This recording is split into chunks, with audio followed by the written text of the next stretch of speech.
Les Égyptiens de l'Antiquité possédaient une arme secrète dans leur combat contre les malheurs du quotidien. Pendant des milliers d'années, la magie a permis aussi bien aux rois qu'à la population de s'assurer santé, fortune, succès au combat et en amour. Le but de ces envoûtements d'amour était surtout sexuel. L'amour n'avait pas grand-chose à voir là-dedans. Après la disparition du dernier pharaon, les anciens rites perdurent, et la magie reste un outil puissant au cours des époques chrétiennes et islamiques. Cet ancien remède appelé le lait d'Isis était très connu encore au Moyen-Âge, et ce jusqu'au début de la médecine moderne. L'Égypte, pays des dieux et de la magie.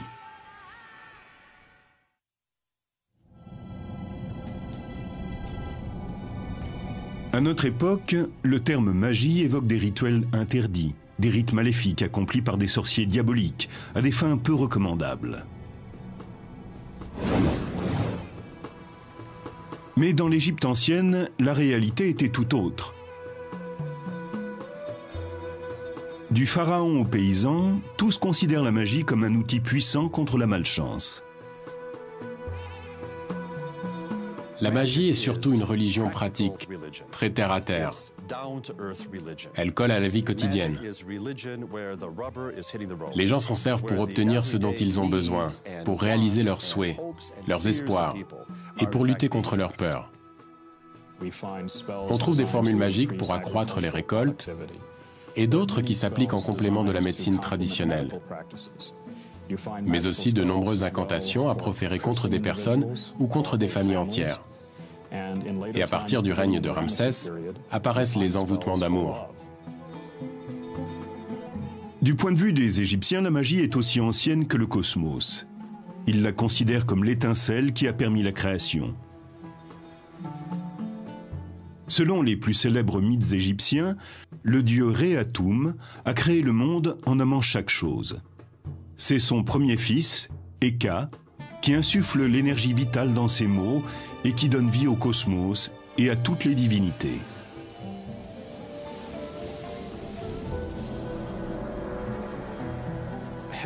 Le rôle d'Hécate est de donner force à tout ce qui n'est encore que visuel. Nous pensons d'ailleurs que le nom Hécate signifie « celui qui bénit les images », qui leur donne leur fonction et apporte la vie. Hécate est donc capable de créer physiquement les choses, à partir de leur nom ou de leur image. C'est le pouvoir du dieu Eka qui permet de rendre réelles les représentations d'offrandes destinées aux morts. C'est le pouvoir magique d'Eka qui permet à travers ces inscriptions que l'esprit du pharaon défunt accède à la vie éternelle. Et c'est aussi Eka qui permet aux formules d'envoûtement de s'accomplir. Il représente la force qui a permis à l'univers d'être créé. En s'appropriant rituels et formules magiques, en se familiarisant avec les anciennes croyances, certains accèdent en toute légitimité au pouvoir d'Hécate et en font usage.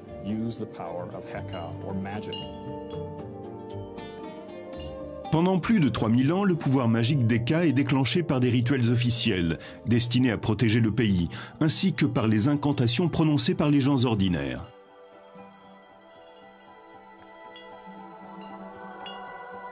Les rites magiques se divisent en 3 éléments.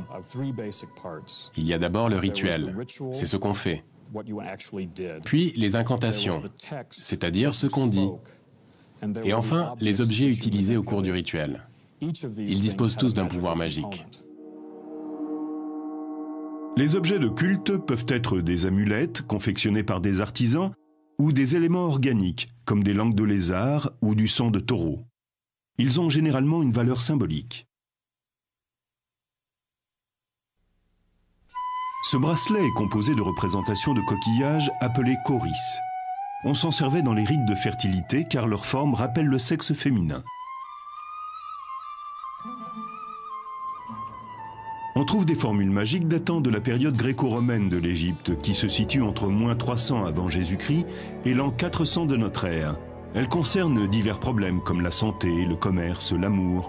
Pour que le charme fonctionne, il faut rassembler plusieurs éléments comme les yeux d'un singe, un clou provenant d'une épave de bateau ou des larmes d'âne.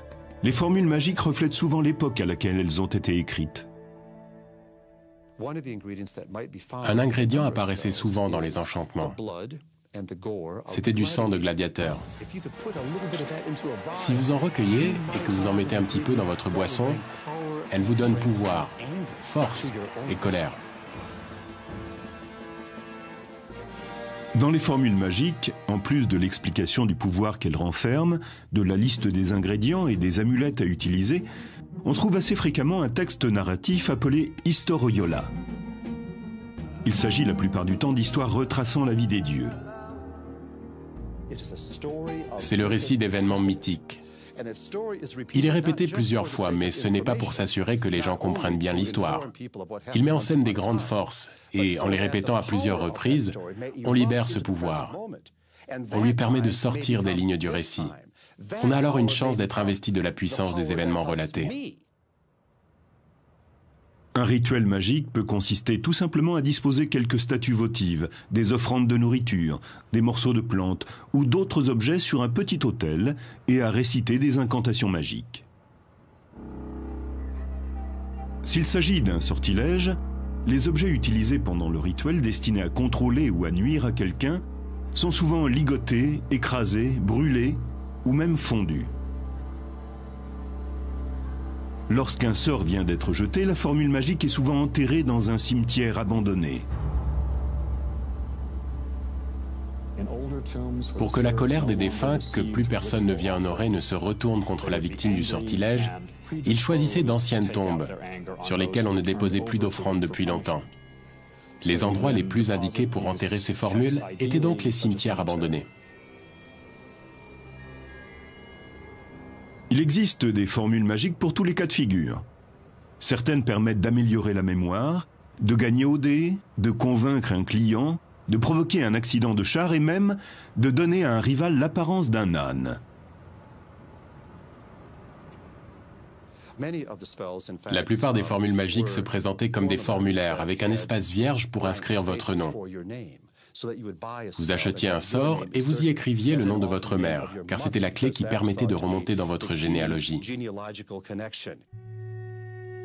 Parmi les formules d'envoûtement qui ont survécu à travers les siècles, nous avons trouvé celle-ci qui date de l'époque de la domination romaine. Elle est destinée à un pêcheur du nom de Sévérus. Au début de ce texte sont relatées toutes les grandes histoires de pêcheurs. C'est l'Historiola. On y raconte des événements qui sont devenus des mythes.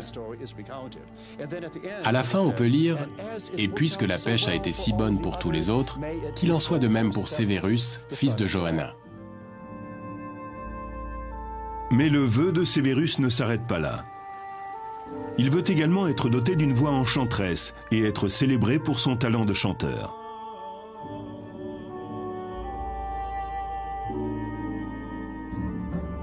Ne les laisse pas me regarder partir, mais qu'ils scandent mon nom pour que je revienne chanter, qu'ils ferment leur magasin pour assister à mon spectacle.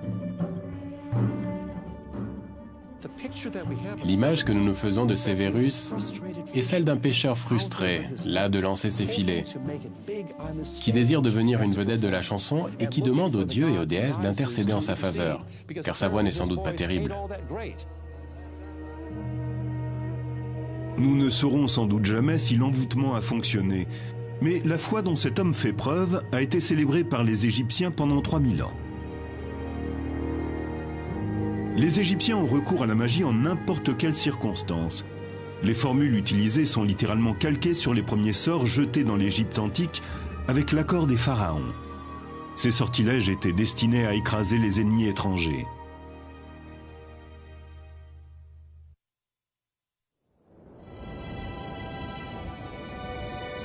La vallée du Nil est un miracle vivant, un espace fertile au milieu d'un désert aride. Ces riches terres étaient prisées par ses habitants et attisaient la convoitise de leurs ennemis. L'Égypte a été envahie par les Nubiens venus du sud, puis par les Hittites venus de l'est. À plusieurs reprises, les Libyens ont attaqué par l'ouest et des pirates ont débarqué sur les côtes méditerranéennes. Ces invasions incessantes ont conduit les Égyptiens à lever des armées et à bâtir des forteresses pour assurer leur protection. Mais la magie constituait aussi un élément important de la défense du pays. Parmi les premières malédictions et les sortilèges jetés par les Égyptiens, certains étaient destinés à paralyser les troupes ennemies. Nous avons la preuve qu'on pratiquait ce type de cérémonie occulte depuis l'Ancien Empire et que cela a continué sous la domination romaine. Il existait un sortilège contre les ennemis du pays. On inscrivait une série de textes préétablis sur des poteries qui étaient ensuite brisés et enterrés selon un rituel précis, le plus souvent dans un cimetière abandonné. Il choisissait des pots en argile, en référence à Khnum, le créateur, qui avait modelé les êtres vivants sur son tour de potier. Symboliquement, chaque pot utilisé représente une ou plusieurs personnes. Les morceaux de poterie en argile faisaient partie des déchets courants en Égypte. Donc, casser ces pots revenait à transformer les ennemis en déchets.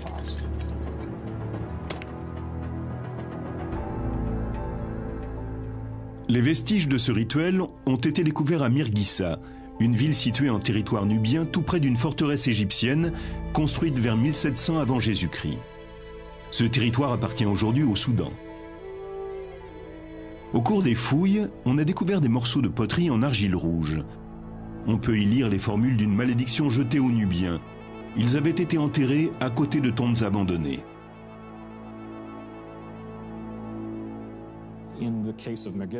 Le cas de Mirghissa a posé un problème, car il n'y avait pas de cimetière sur le site. Il a donc fallu en faire un. Nous avons découvert le corps d'un Nubien jeté sur le côté. Sa tête avait été coupée et posée à l'envers, tout près d'une poterie cassée. Le couteau qui avait servi à le décapiter se trouvait à côté de lui. Si vous ne disposez pas d'un mort en colère, il faut en créer un. C'est ce qu'ils ont fait sur le site vierge de Mirghissa. Parmi les objets utilisés pour le rituel, on découvre des figurines qui représentent toutes le même motif, un prisonnier ligoté. Ces statues sont en argile, en bois, en cire ou en pierre. On y inscrit le nom des pays hostiles à l'Égypte, puis on les brûle, on les piétine, on les brise ou bien on les fond pendant le rituel officiel. Ces statues nous donnent des renseignements très précieux sur l'évolution géographique du Proche-Orient au cours de l'Antiquité. Elles portent les noms de tous les voisins de l'Égypte. Ces inscriptions étaient régulièrement actualisées. Tous les textes qu'elles présentent ont été modifiés avec soin. Les premières représentations magiques du prisonnier ligoté datent de 3100 avant Jésus-Christ, c'est-à-dire avant le début de l'Ancien Empire. Et on les retrouve ensuite à travers toutes les époques. Cette image est parfois dessinée sous les semelles des sandales, afin que le prisonnier soit écrasé à chaque pas. Cette sculpture représente également un prisonnier ligoté. Elle a été taillée dans la pierre qui soutient la porte d'entrée d'un temple. Si vous observez le socle de cette porte, vous pourrez voir qu'il représente un prisonnier allongé le ventre contre le sol, les mains attachées dans le dos. Un trou a été creusé au milieu de son dos pour placer l'axe sur lequel la porte pivote. Ainsi, à chaque fois que quelqu'un entre dans le temple, l'axe vient broyer sa colonne vertébrale. Le simple fait d'ouvrir cette porte chaque matin reproduisait la défaite des ennemis de l'Égypte. La magie est la clé de voûte de la religion égyptienne. Seuls les prêtres et les personnes de sang royal la pratiquent. Mais il arrive qu'elle soit utilisée à mauvais escient. C'est ce qui se produit aux alentours de 1160 avant Jésus-Christ, sous le règne du pharaon Ramsès III. Sous le règne de Ramsès III, l'Empire est dans une situation politiquement instable. C'est au sein de sa famille que s'organise un vaste complot. En effet, sa deuxième épouse espère mettre son fils nommé Pentahour sur le trône. Plusieurs prêtres, qui font partie de la conspiration contre Ramsès, connaissent les rituels magiques. Certains récits historiques racontent qu'ils auraient inscrit des sortilèges sur des feuilles de cire. Ils leur auraient ensuite donné une forme grossière pour s'en servir pendant le rituel. Comme dans bon nombre de rituels de malédiction, ces objets étaient détruits afin de nuire à l'ennemi. Mais ici, la personne visée n'est autre que Ramsès III, le pharaon en personne. Les conspirateurs sont arrêtés et jugés, On ne les accuse pas de sorcellerie, on leur reproche d'avoir fait usage de la magie pour porter préjudice à l'intégrité physique du roi. Ils avaient le droit d'utiliser les objets nécessaires à leur cérémonie, car ils sont tous répertoriés dans la bibliothèque royale. Ce sont les outils classiques que l'on retrouve dans tous les rites officiels. Mais dans le cas présent, ils ne les utilisent pas contre un ennemi, mais contre le roi. La pratique de la magie n'est pas illégale. En revanche, la trahison est un acte criminel. La plupart des conspirateurs sont mis à mort, ainsi que le jeune prétendant au trône, Pantaour. Nous pensons avoir retrouvé la dépouille de Pantaour. On a découvert dans le tombeau royal un corps qui semble avoir été embaumé vivant. Ce n'est qu'une hypothèse. Il peut aussi avoir été empoisonné avant d'être recouvert de bandelettes. Mais la position du corps laisse penser qu'il est mort dans d'atroces souffrances. Cette histoire a vraisemblablement inspiré la scène d'inhumation d'Imhotep dans le film La Momie. Malgré cette trahison, les rites destinés à jeter des sortilèges restent un élément central de la religion égyptienne. Il semble même qu'ils aient influencé le développement de certaines cultures apparues ultérieurement. Dans l'Ancien Testament, une histoire du livre de Jérémie a visiblement été empruntée à la tradition égyptienne. Suivant les instructions de Dieu, Jérémie se rend aux portes de Jérusalem et prévient le peuple d'Israël. Une malédiction s'abattra sur eux s'ils ne mettent pas un terme à leurs agissements diaboliques. Il brise ensuite un pot de terre et réitère la menace divine. C'est ainsi que je briserai ce peuple et cette ville, comme on brise un vase de potier, sans qu'il puisse être reconstitué. Jérémie, chapitre 19, verset 11. Pratiquée lors de rites officiels, la malédiction qui semble avoir inspiré Jérémie a été transformée pour remplir d'autres fonctions, notamment pour résoudre des problèmes d'ordre sentimental. Dans l'ancienne Égypte, ce qui était bon pour la guerre pouvait aussi l'être en amour.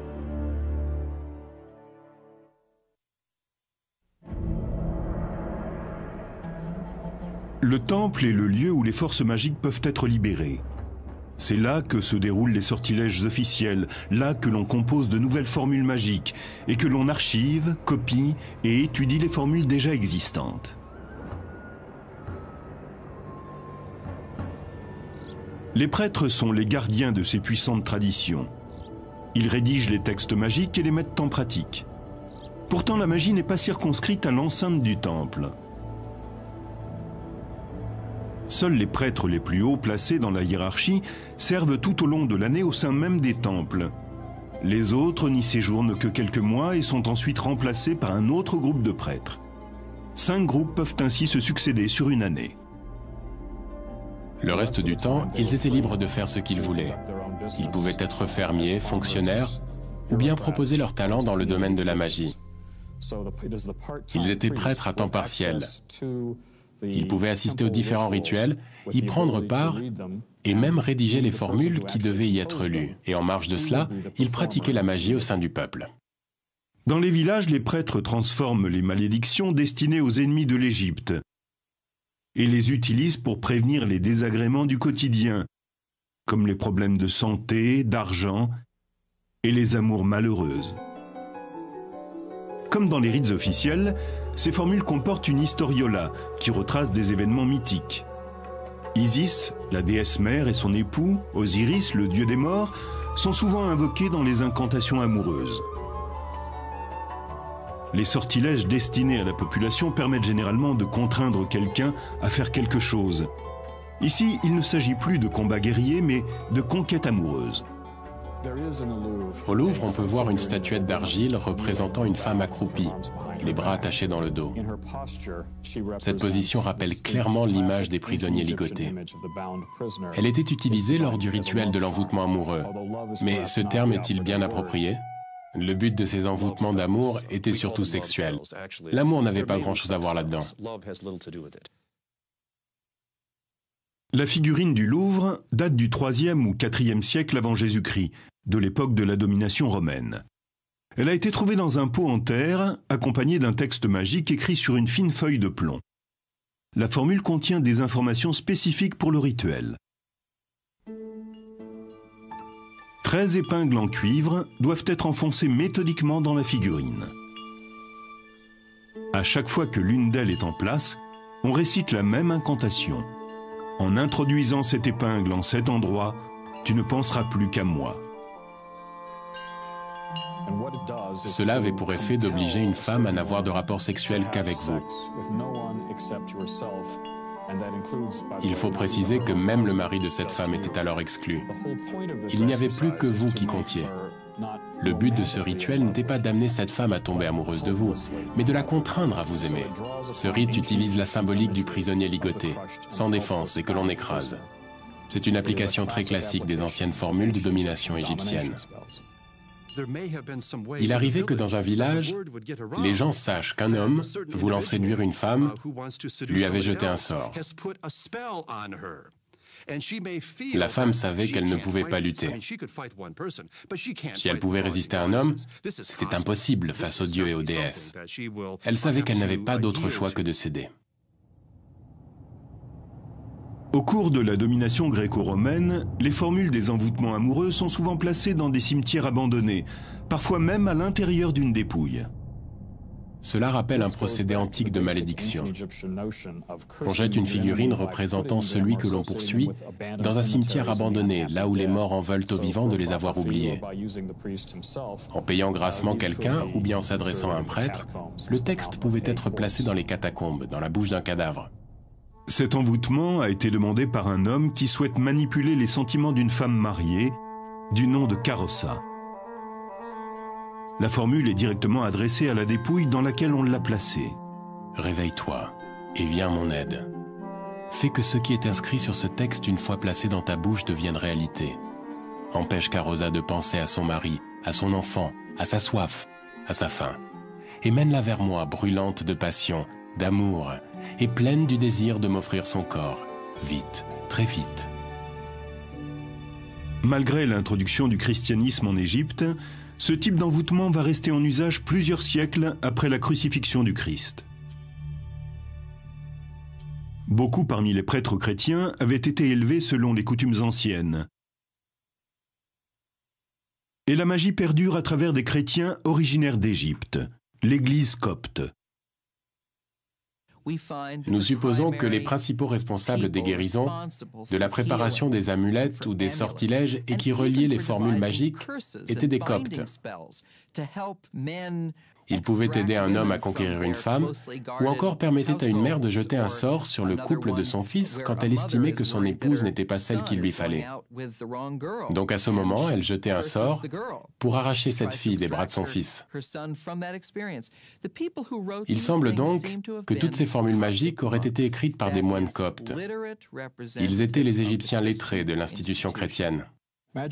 La magie a continué à être présente pendant la période copte, car les gens croyaient à ces méthodes. C'était une solution efficace pour la communauté. Elle n'était pas officiellement acceptée par l'Église copte, et elle ne l'a jamais été. Ces activités étaient pratiquées dans l'ombre et le sont encore aujourd'hui. Comme les grands prêtres des pharaons, les prêtres coptes enroulent un cordon autour des figurines, destinées au rituel, pour que la victime de l'envoûtement amoureux se soumette sexuellement. La plupart du temps, ces envoûtements sont effectués à la requête d'un homme désireux de bénéficier des faveurs d'une femme, mais ils peuvent aussi poursuivre d'autres objectifs. Les textes rédigés par les coptes proposaient différentes façons de ficeler les figurines. Si vous vouliez que votre adversaire devienne impuissant, alors vous passiez la ficelle autour de l'organe sexuel. Voici un de ces sortilèges. Le texte est rédigé en langage copte, on y trouve des références à Jésus-Christ, mais l'élément de magie est purement égyptien.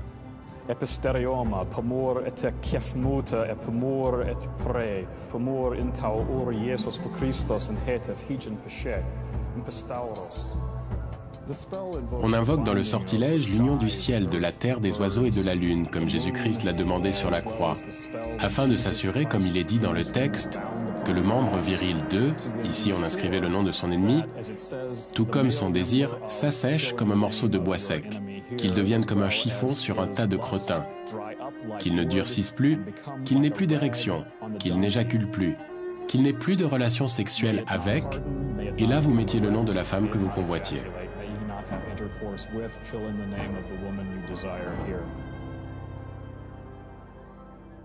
On constate que le sexe est un sujet prépondérant. On le retrouve dans toutes les formules magiques, qu'elles aient été rédigées à l'époque des pharaons, au moment de l'invasion romaine, ou pendant la période copte de l'Égypte. Seule la santé occupe une place aussi importante que la sexualité. On craint surtout le mauvais déroulement d'une grossesse ou d'un accouchement.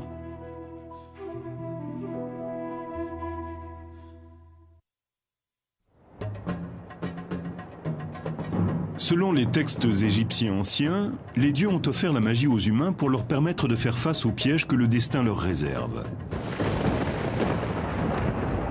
La perte d'un être cher est probablement l'une des pires choses qui puissent arriver. Les causes de décès sont nombreuses, qu'il s'agisse d'un accident, d'une maladie ou encore d'une grossesse ou d'un accouchement qui se déroule mal. La mortalité infantile était telle qu'il valait mieux prendre toutes ces précautions, y compris recourir à la magie pour protéger la mère et son enfant pendant et après la grossesse. Nous avons découvert tout un éventail de formules magiques. Cette liste porte le nom de formules magiques pour la mère et son enfant. Une personne appelée le magicien de la crèche était chargée de les élaborer. Parmi les outils du magicien, il y a les baguettes magiques, comme celle-ci. Elles sont taillées dans des défenses d'hippopotame afin d'être liées à Taouret, la déesse protectrice de l'accouchement. On garde ces baguettes auprès de soi pour indiquer que la mère et son enfant bénéficient d'une protection magique.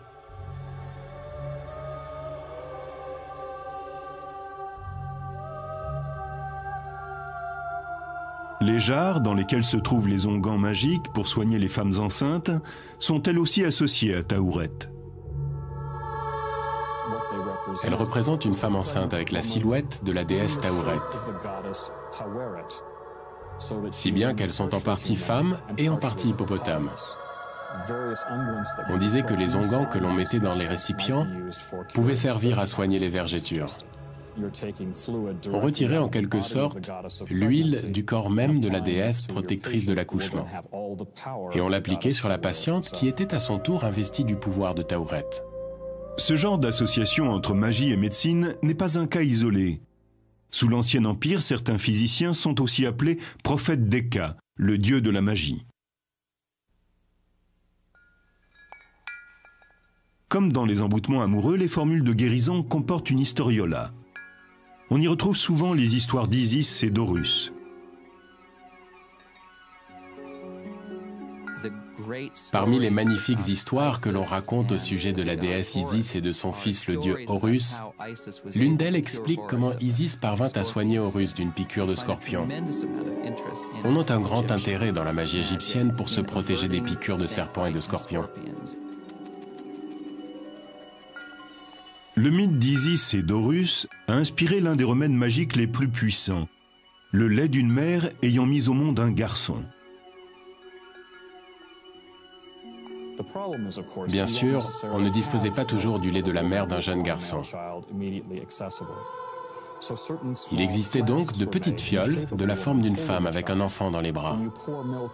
On mettait un autre type de lait dans ce récipient, mais au moment de le retirer, il se transformait en un lait venant de la mère d'un garçon. Et lorsqu'on accomplissait le rituel approprié et que l'on récitait l'historiola d'Isis et d'Horus, ce lait devenait le lait d'Isis. Cet ingrédient mythique a été utilisé longtemps après la disparition des pharaons. Le physicien grec Hippocrate, qui a vécu entre le 4e et le 5e siècle avant Jésus-Christ, le comptait aussi au nombre de ses remèdes. Le lait d'Isis est utilisé dans les pays occidentaux jusqu'au XVIIe siècle. Il apparaît pour la dernière fois en Angleterre dans des remèdes à base d'herbes. L'ancien fluide thérapeutique égyptien d'Isis est longtemps resté un traitement reconnu.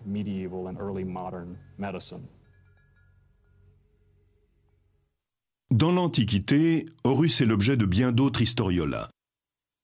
Le combat mythique qu'il a mené contre Seth, le dieu du chaos, revient très souvent dans les formules de guérison.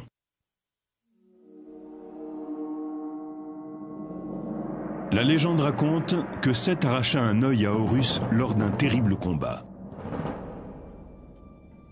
Mais Thoth, le dieu de l'écriture et de la médecine, grâce à la magie, parvint à guérir son œil. En récitant cette partie du mythe qui traite de la guérison d'Horus, datant de l'époque des dieux, on va agir sur la guérison du patient.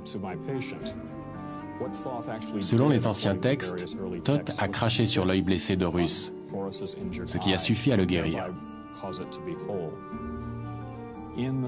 Cette technique consistant à cracher sur une plaie est devenue une caractéristique de la magie égyptienne. L'œil intact d'Horus porte le nom d'œil Udjat. Il est devenu le symbole le plus répandu sur les amulettes d'Égypte. Aujourd'hui, l'œil Udjat fait partie de notre quotidien. Il apparaît encore sous cette forme dans les pharmacies. Comme l'œil Udjat, le rituel magique du crachat a été repris par d'autres cultures. On retrouve cette méthode du crachat dans le Nouveau Testament. Dans l'évangile de Marc, Jésus crache sur l'œil d'un aveugle pour le soigner, comme l'avait fait Thoth des siècles auparavant. Cette pratique magique est tellement répandue au Proche-Orient que l'on ne sait pas si Jésus s'est inspiré de la culture égyptienne ou si cette pratique vient bien de Palestine.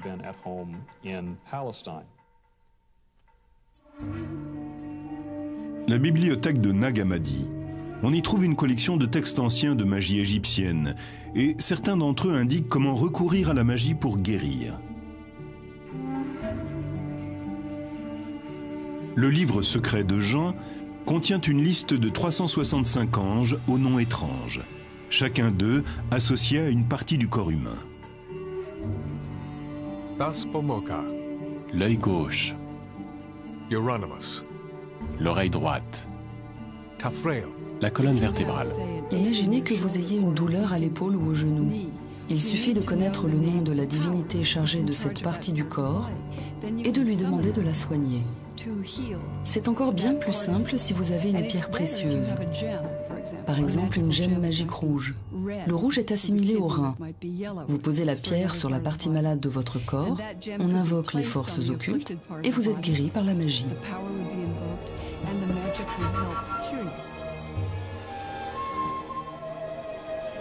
Des traces d'une autre tradition magique ont été découvertes ici, dans la synagogue Ben Ezra du Caire, l'un des plus vieux temples juifs d'Égypte.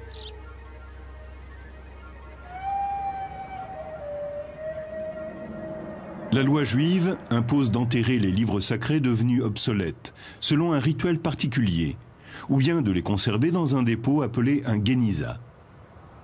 À Ben Ezra, le Géniza ne contient pas que des livres de prière. Il y a aussi de nombreuses formules magiques, des textes rédigés entre le 9e et le 13e siècle. Il traite des mêmes problèmes que les formules magiques égyptiennes, et les méthodes auxquelles il recourt sont souvent similaires. Bien que le judaïsme ne soit pas favorable à la magie, les textes trouvés dans le Géniza sont résolument ancrés dans la tradition juive. On a pu noter des références aux versets de la Bible. Certains sont même carrément utilisés tels quels. Pour ces formules, on fait ressortir le pouvoir du psaume, voire même de toute l'histoire, et on l'applique à une situation particulière. Ces formules sont destinées à soigner tout un éventail de maladies. Les maux de tête, les tremblements, la timidité, ou tout simplement à se protéger d'un éventuel ennemi.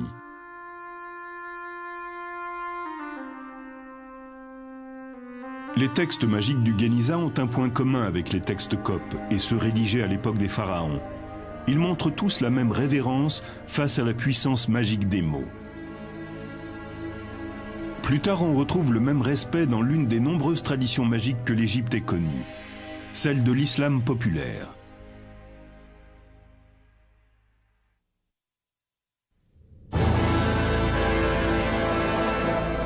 Au commencement, Dieu, le Créateur, nomma chacune des choses qui composent l'univers. Et avec ces noms, le dieu Eka insuffla la vie dans le cosmos. La fantastique faculté des mots à créer la réalité a amené les Égyptiens à considérer l'écriture avec autant de respect que de crainte. Pour les Égyptiens, l'écriture était sacrée. Elle permettait d'accéder physiquement au pouvoir et aux histoires des dieux. Les hiéroglyphes sont des écritures sacrées. D'ailleurs, c'est ce que ce terme signifie. Toutefois, la plupart des Égyptiens ne savent pas lire. Ils doivent extraire le pouvoir des mots, comme ceux de la formule inscrite sur cette amulette d'Horus, sans être capables de les lire. Puisqu'ils ne pouvaient pas les lire, ils versaient de l'eau sur la surface de la stèle ou bien ils la plongeaient dans un récipient rempli d'eau. Le liquide se chargeait du pouvoir magique de la formule et ils n'avaient plus qu'à le boire. Cette ancienne coutume égyptienne, consistant à boire le texte des formules magiques, réapparaît à l'époque biblique. Le livre des Nombres de l'Ancien Testament décrit un procédé magique qui permet de tester la vertu d'une femme accusée d'adultère. D'abord, un prêtre verse dans un bol d'eau une pincée de terre recueillie dans le temple de Salomon. Ensuite, on y plonge un papyrus sur lequel est inscrit le sortilège, ce qui permet au texte de se dissoudre. La femme qui fait l'objet de l'accusation doit boire ce breuvage. On pensait que si elle a été infidèle, Dieu la maudira. Et que si elle vient à tomber enceinte d'un autre homme, elle n'arrivera jamais au terme de sa grossesse. Cette méthode nous ramène aux anciennes traditions égyptiennes. Une formule était inscrite sur un papyrus ou sur de l'argile, puis on la faisait dissoudre dans l'eau avant de la boire pour acquérir sa puissance, bénéfique ou destructrice. La magie juive attribuait elle aussi beaucoup de valeur à la puissance de l'écriture même. Et ceci a existé depuis des temps très anciens. L'hébreu ne se limite pas à la simple formulation de mots. Il est composé de lettres que les anges ont apportées sur terre, ou plutôt que Moïse a apportées et qui ont été tracées par la main de Dieu. Ces lettres sont sacrées, tout comme les hiéroglyphes. Les formules magiques de la période gréco-romaine trouvent leurs racines aussi bien dans la tradition pharaonique que juive. Les prêtres qui les rédigent cherchent sans cesse de nouveaux noms, de nouveaux mots, de nouveaux sons. Plus ils sont étranges, mieux c'est. Nous avons trouvé de nombreux exemples de ce langage magique en introduction de textes qui commencent comme une prière. Ça ressemble à cela. Yahoo, Sabeyov, Adonai, ce sont des sonorités qui sont typiques de l'hébreu. Et il devait y avoir des noms d'anges comme Michael, Gabriel, Raphaël. Il y avait même des palindromes, ces mots que l'on peut lire dans un sens comme dans l'autre. Il confère un grand pouvoir aux incantations. Abla Nafan Alba, Sesumgen Barfarenges, Shemesheilam. Ce sont des mots étranges et très exotiques. Laïelops. On retrouve toutes sortes de mots magiques. L'Église copte semble elle aussi reconnaître aux mots et aux lettres un grand pouvoir magique.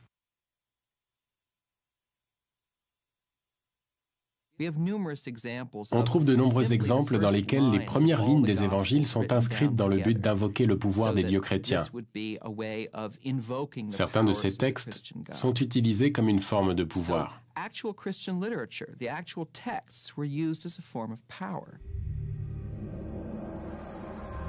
Les Coptes adoptent aussi les traditions magiques d'autres religions. Cette démarche s'appelle le syncrétisme. On constate une tendance syncrétiste dans les textes magiques coptes. On y retrouve toutes sortes de noms. Des noms judaïques, des noms de dieux et déesses gréco-romains. Il y a aussi des références aux dieux et déesses de l'Égypte pharaonique. On trouve également dans ces textes hautement syncrétiques toutes sortes de références chrétiennes, telles que les anges, le Christ, le divin.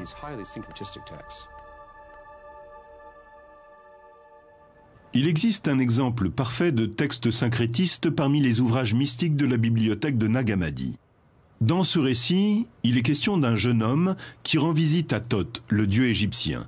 Il cherche à atteindre la sagesse à travers le pouvoir magique des incantations. Dans ce texte, le jeune homme devait répéter. Ces sons étaient des invocations. Peut-être les disait-il à haute voix, ou répétait-il ces sonorités une vingtaine de minutes, afin d'entrer dans un état de transe.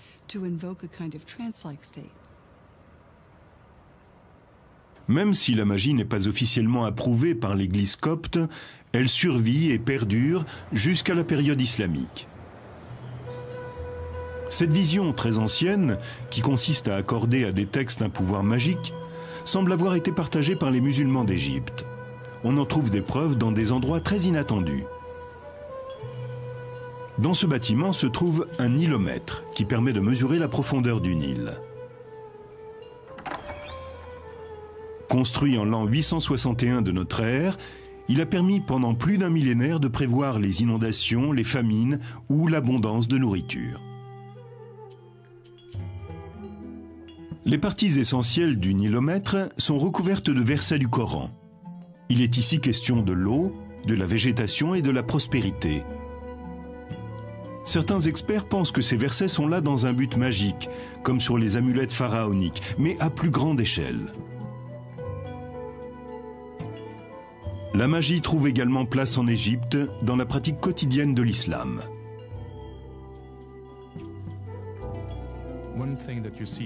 Aujourd'hui encore, on peut voir des bols magiques sur lesquels sont écrits le nom de Mahomet ou celui d'Allah, ou encore un extrait du Coran. On y verse de l'eau, et en la buvant, on est investi d'une force positive. L'utilisation des bols magiques n'est que l'un des nombreux rituels musulmans qui reprennent les traditions de l'Antiquité égyptienne, liées au pouvoir de l'écriture.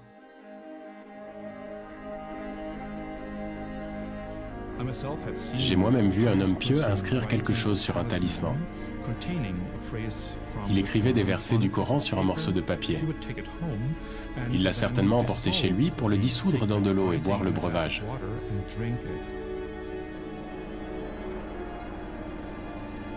Il y a 5000 ans, les anciens Égyptiens ont eu recours à la magie pour éviter les pièges que le destin leur réservait.